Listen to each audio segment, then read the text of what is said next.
நீங்க லண்டன்ல இருக்கீங்க. லண்டன்ல இருக்கிற தமிழர்கள், வெளிநாடு வாழ் தமிழர்கள்லாம் எப்படி பார்க்குறாங்க விஜய் வெற்றியவ? உங்க நண்பர்கள்லாம் எப்படி சொல்றாங்க? எப்படி ஃபீல் பண்றத நீங்க பார்க்குறீங்க? இந்த மாற்றத்தை எப்படி பார்க்கிறார்கள் என்றால், ஊழல் நிறைந்த மாநிலமாக இருந்த தமிழ்நாடு, இன்று தூய்மையான ஆட்சியை நோக்கி சென்றுள்ளது. அதற்கு முதல் உதாரணம், விஜய் வாங்கிய ஓட்டு 1.72 லட்சம் ஓட்டுகள் அனைத்துமே பணம் கொடுக்காமல் வாங்கப்பட்ட ஓட்டு.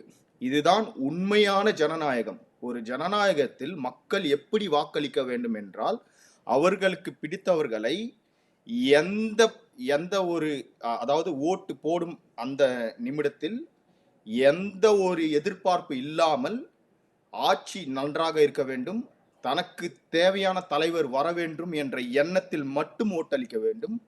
அதை தான் விஜய்க்கு வாக்களித்தவர்கள் செய்துள்ளார்கள். இதை உலகத் தமிழர்கள் மிகவும் ஒரு பெரிய மாற்றமாக எதிர்பார்க்கிறார்கள். கண்டிப்பாக விஜய் நல்லாட்சி தருவார்கள் என்றும் அவர்கள் எதிர்பார்க்கிறார்கள். நடக்கும் என்றுதான் நானும் நினைக்கிறேன்.